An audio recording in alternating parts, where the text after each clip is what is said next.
Dissociative therapies क्या होती है?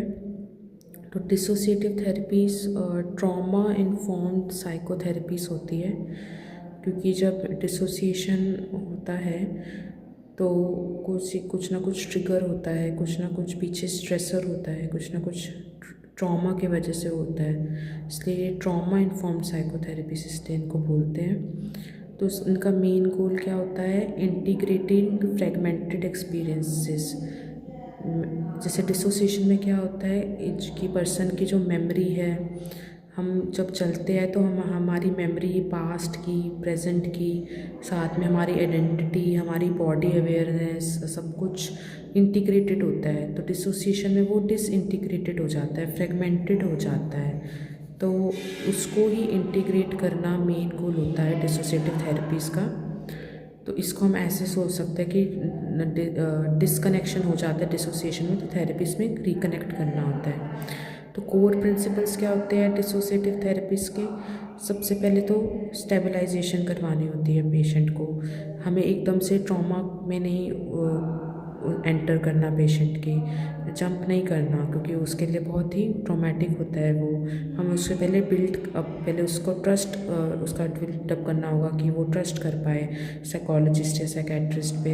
एक सेफ्टी, उसको सेफ फील होना चाहिए, ग्राउंडिंग टेक्निक्स के थ्रू ट्रस्ट बिल्ड करना होगा। फिर धीरे धीरे ग्रेजुअल एक्सपोजर देना होगा। ट्रॉमा जो है बहुत ही स्लोली प्रोसेस करते, एकदम एब्रप्टली नहीं करते, वरना पेशेंट के लिए बहुत दिक्कत हो जाती है। और ग्राउंडिंग करनी होती है प्रेजेंट में पेशेंट को हियर एंड नाउ के थ्रू लाना है, चाहे वो बॉक्स ब्रीदिंग से लाए, चाहे 4-7-8 ब्रीदिंग से लाए, चाहे HRV heart rate variability breathing से लाए, कि नोज से इनहेल करके और मुंह से माउथ से एक्सहेल करके।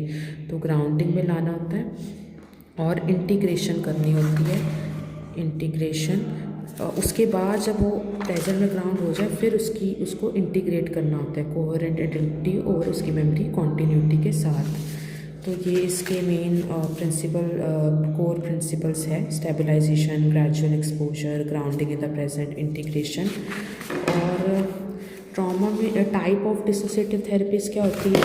टाइप में आ जाता है एक तो साइको एजुकेशन। हमेशा पहले साइको एजुकेट करते किसी भी पेशेंट को कि आप उन्हें बताएगी कि आपके जो सिम्टम्स है वो रियल है, पर वो एपिलेप्सी की वजह से नहीं हो रहे, उनका कोई ऑर्गेनिक कॉज नहीं है, वो किसी स्ट्रेस की वजह से हो रही है। जैसे आप एक जिसको सूडो सीजर्स आ रहे हैं, आप उनको कह सकते हैं कि सीजर एक तरीका है आपके ब्रेन का कोप करने का, ओवरवेलमिंग स्ट्रेस है। फिर ग्राउंडिंग टेक्निक्स में आप थोड़ा सा कोल्ड वाटर ऑन फेस भी, 5-4-3-2-1 technique, naming objects in the